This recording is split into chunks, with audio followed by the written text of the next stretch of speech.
हाय दोस्तों, नमस्कार। कैसे हो आप सभी। स्वागत है आपका एक बार फिर आप सबके अपने यूट्यूब चैनल जॉब्स मंडी पर, जहां पर मैं आप सबके लिए 100% प्रूफ के साथ 2 रियल वैकेंसी सुबह 11 और शाम को 4 बजे हर रोज लेके आता हूं। अगर आप जॉब सर्च कर रहे हो, चाहते हो कि नया जॉब का नोटिफिकेशन आपके फ़ोन पर डेली अपडेट हो, तो आपको जुड़ना होगा आप सबके अपने यूट्यूब चैनल इस जॉब्स मंडी से। जुड़ने के लिए आपको इस दिखाए गए सब्सक्राइब बटन को क्लिक करना है, बेल आइकन को प्रेस करना है, ऑल पे क्लिक करना है, जैसा आपने अभी स्क्रीन पर देखा है दाएं साइड के कॉर्नर स्क्रीन पे। चलिए मैं बात कर लेता हूँ आज की भर्ती, आज की वैकेंसी के बारे में। तो गाइस, जैसा आप थंबनेल में देख पा रहे हो, सचिवालय सहायक बने हैं। जी हाँ दोस्तों, सचिवालय सहायक की भर्ती आ चुकी है। अधिकतम आयु अगर आपकी 35 वर्ष है तो भी आप आवेदन के योग्य माने जाएंगे।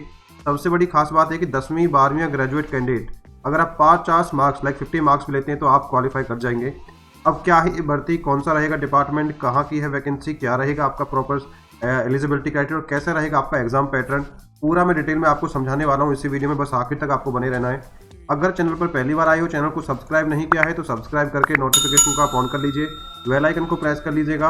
अगर आप ये चैनल पर या वीडियो हमारी अपनी फेसबुक या इंस्टाग्राम पेज पर देख रहे हो तो पेज को फॉलो कर लीजिए। चलिए गाइस, शुरू करता हूँ आज की वैकेंसी, आज की भर्ती के बारे में पूरी डिटेल, पूरी इन्फॉर्मेशन के साथ। तो गाइस, जैसा आप देख पा रहे हो, आज की जो भर्ती आई वो आई है NITTR डिपार्टमेंट की तरफ से। जी हाँ दोस्तों, NIRRR विभाग ने नई भर्ती आउट कर दी है। 2025 के स्कीम के तहत ये भर्ती रहेगी। तो जिस भी एलिजिबल कैंडिडेट का एक सपना है कि मैं एक ऐसे विभाग में जाऊं जहां पे कम क्वालिफिकेशन या कम मार्क्स में मेरा सिलेक्शन हो जाए, बस वीडियो को ध्यान से पूरा देखना है, बिकॉज मैं आपको स्टेप बाय स्टेप समझाने वाला हूं कैसे आप एप्लीकेशन प्रोसेस तक पहुंच पाएंगे और कैसे आपका सिलेक्शन होने वाला है। टोटल पदों के बारे में बात करूं, पद कोई ज़्यादा नहीं है, 16 से 20 पद यहाँ मैक्सिमम निकल के आए हैं। लेकिन मैं आपको उन पोस्टों के बारे में डिटेल बताऊंगा जिसमें फ्रेशर कैंडिडेट आवेदन कर सकते हैं। मित्रों, बात करूं इंपॉर्टेंट डेट्स यानी इंपॉर्टेंट तारीखों के बारे में, एप्लीकेशन यहां आपके ऑलरेडी स्टार्ट हो चुके हैं और लास्ट डेट रहेगा 15 अक्टूबर 2025। इट मीन्स आपके पास अभी काफ़ी समय है आवेदन करने के लिए। एग्जाम की डेट अभी कोई नोटिफाई नहीं हुई है। जैसी आती है आपको मैं दोबारा से वीडियो बना के या फिर आपको इंस्टाग्राम या फिर व्हाट्सएप या चैनल पे आपको बता दूंगा, टेलीग्राम चैनल पे बता दूंगा। आप टेलीग्राम चैनल या व्हाट्सएप चैनल ज्वाइन कर सकते हो, लिंक बायो में मिल जाएगा आपको। अब बात करता हूं मैं एलिजिबिलिटी क्वालिफिकेशन के बारे में यानी योग्यता के बारे में। अगर केवल आपने 10वीं पास किया है तो आप MTS यानी मल्टी टास्किंग टास्क पद के लिए आवेदन कर सकते हो। वहीं अगर आपने 12वीं पास किया है तो JSA पद के लिए आवेदन कर सकते हो, जिसका फुल फॉर्म होता है जूनियर सेक्रेटेरिएट असिस्टेंट, या फिर स्टेनोग्राफर ग्रेड 2 की जॉब के लिए भी आप आवेदन कर सकते हो। अगर आप ग्रेजुएट पास यानी स्नातक डिग्री आपके पास कोई भी है, यानी BA BCom BSc BTech आपने कुछ भी किया है, तो ASO पद के लिए एप्लीकेशन आप डाल सकते हो। आवेदन करने से पहले मैं तो यही रिकमेंड करता हूँ अपनी हर वीडियो में कि जो भी ऑफिशियल रिक्रूटमेंट जो भी मैं डालता हूँ उसका रिक्रूटमेंट का लिंक मैं डिस्क्रिप्शन में दे देता हूँ, वो एक बार आप अच्छे से पढ़ लिया करो ताकि आपको कोई भी दिक्कत ना आए। अब बात करूँ सैलरी यानी तनख्वाह के बारे में। अगर आप MTS पद के लिए आवेदन करोगे तो लेवल 1 के तहत आपकी सैलरी रहेगी। JSA पद के लिए अगर आप आवेदन करोगे तो लेवल 2 के तहत आपकी सैलरी रहने वाली है। स्टेनोग्राफर पद के लिए लेवल 4 के लिए आपको सैलरी रहने वाली है और ASO पद के लिए आपकी जो सैलरी रहेगी लेवल 5 के आधार पर रहने वाली है, जो कि काफ़ी अच्छा सैलरी स्लैब माना जाता है। मित्रों, बात करता हूं एज लिमिट यानी आयु सीमा के बारे में। अगर फार्म भरने की लास्ट डेट यानी 15 अक्टूबर को आपकी कम से कम आयु 18 वर्ष रहती है, अधिकतम आयु 35 वर्ष रहती है, तो आप आवेदन के योग्य माने जाएंगे। लेकिन इसमें स्टेनोग्राफर जो पद है उनकी जो मैक्सिमम आयु एज लिमिट है वो कम रखी गई है, 27 साल रखी गई है। अगर आप 27 साल तक आवेदन कर पाएंगे, अगर आप की आयु 27 वर्ष तक है, अगर आप स्टेनोग्राफर पद के लिए आवेदन करना चाहते हो तो। अब बात करता हूँ रिलैक्सेशन के बारे में। तो रिलैक्सेशन भी गवर्नमेंट इसमें आपको देने वाली है। जैसा आप देख पा रहे हो, SC ST को 5 साल का रिलैक्सेशन मिलेगा, OBC को 3 साल का। अगर आप फिजिकल हैंडीकैप्ड हैं, अनरिजर्व कैटेगरी में आते हैं, 10 साल का आपको मिलेगा। SC ST वालों को 15 साल का और OBC वालों को 13 साल का। एक्स सर्विस मैन वालों को भी 3 साल का यहाँ पे आपका जो रिलैक्सेशन दिया जाएगा। मित्रों, बात करता हूँ चयन प्रक्रिया के बारे में। तो यहाँ पे जो आपका जो भी एलिजिबल कैंडिडेट रहेंगे उनका जो सिलेक्शन रहने वाला है वो रहेगा रिटन टेस्ट के माध्यम से, जिसमें आपसे मल्टीपल चॉइस क्वेश्चन आपसे पूछे जाएंगे।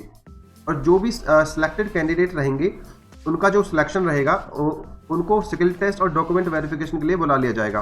चलो मैं एक बार आपको बता भी देता हूँ जो सिलेबस रहेगा या फिर जो भी आपका एग्जाम पैटर्न रहेगा वो किस प्रकार से रहने वाला है। चलिए हम चलते हैं ऑफिशियल नोटिफिकेशन के ऊपर।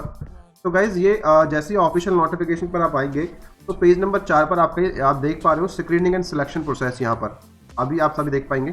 तो यहाँ पे मैं हर पोस्ट का स्क्रीनिंग प्रोसेस आपको बताने वाला हूँ। अब बात करते हैं MTS पदों के बारे में। तो पहले मैंने बताया था आपको रिटन टेस्ट आपका होने वाला है। तो रिटन टेस्ट में आपका जो एग्जाम का जो लैंग्वेज रहेगा वो हिंदी या इंग्लिश रहने वाला है। तो आपको वो ऑप्ट करना पड़ेगा, चुनना पड़ेगा कि कौन सी लैंग्वेज में आप एग्जाम देना चाहते हो। उसके बाद जो रिटन टेस्ट रहेगा आपका 100 मार्क्स का रहेगा, जिसमें 2 घंटे का आपको टाइम दिया जाएगा।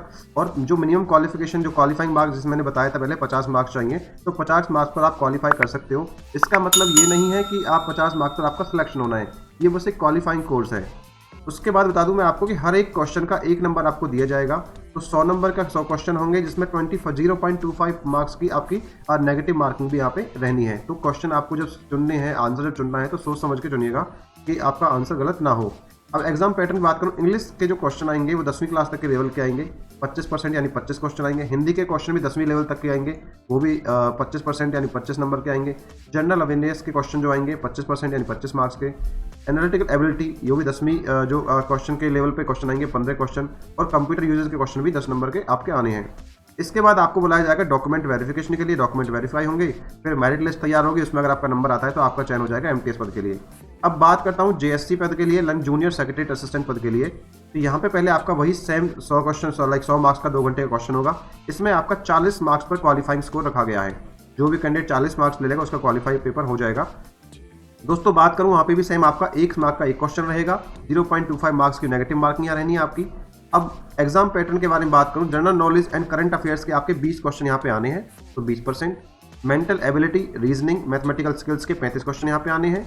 कंप्यूटर अवेयरनेस के 20 क्वेश्चन और इंग्लिश और हिंदी लैंग्वेज के 25 क्वेश्चन। अभी आप समझ गए होंगे। इसके बाद अगर ये आप क्वालिफाई कर लोगे तो डॉक्यूमेंट वेरिफिकेशन के लिए आपको बुला लिया जाएगा। डॉक्यूमेंट वेरिफिकेशन में आपके डॉक्यूमेंट आपको करने होंगे, और उसके बाद स्किल टेस्ट भी आपका होगा जेएससी के लिए, लाइक आपके टाइपिंग स्पीड टेस्ट भी आपका होना है यहाँ पे। उसके बाद सेम प्रोसेस रहेगा, फाइनल मेरिट लिस्ट होगी, वो उसमें नंबर पड़ेगा आपका, तो आप ये इस पोस्ट के लिए सिलेक्ट हो जाएंगे। इसी प्रकार स्टेनोग्राफर ग्रेड के पद के लिए आप आवेदन करते हैं, तो इसमें भी सेम 100 मार्क्स का क्वेश्चन रहेगा, सेम पैटर्न रहेगा जो मैंने अभी आपको बताया है, और सेम ही नेगेटिव मार्किंग रहेगी, सेम डॉक्यूमेंट वेरिफिकेशन। अब बात करते हैं लास्ट एएसओ पद के लिए। इसमें थोड़ा आपका एग्जाम का पैटर्न अलग है। इसमें 100 मार्क्स का आपका पेपर रहेगा, 2 घंटे का टाइम मिलेगा, 40 मार्क्स पर क्वालिफाइंग मार्क्स है, 0.25% की नेगेटिव मार्किंग है, 1 मार्क का 1 क्वेश्चन है। लेकिन यहाँ पे जो आपका सब्जेक्ट ऑफ एग्जाम पैटर्न वो थोड़ा अलग है। Post specific including computer knowledge 60% यानी 60% के आपके क्वेश्चन आपके यहाँ आने हैं।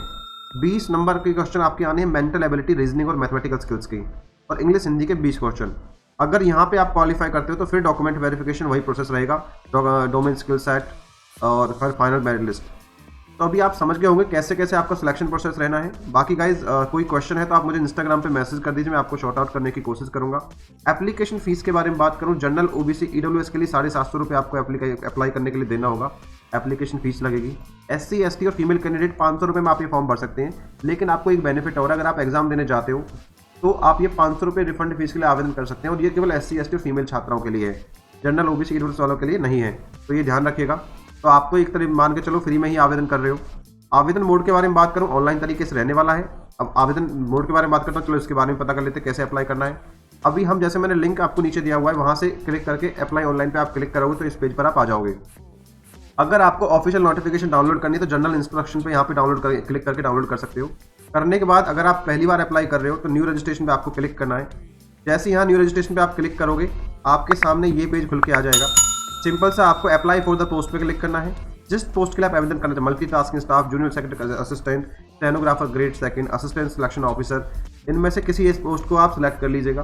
करने के बाद first name, last name, father's name, mother's name, date of birth, mobile number, email address, 10वीं मार्कशीट का रजिस्ट्रेशन नंबर या एनरोलमेंट नंबर मार्कशीट के ऊपर होता है वो भरना है यहाँ पे, और ये कैप्चा भर के रजिस्टर आपको कर देना है। जैसे ही आप रजिस्टर कर दोगे आपका लॉगिन आईडी पासवर्ड आपको मिल जाएगा आपके ईमेल पे या फिर आपके फ़ोन पर। उसके बाद आपको अपना लॉगिन आईडी और पासवर्ड यहाँ डालना है, कैप्चा डालना है, लॉगिन करना है।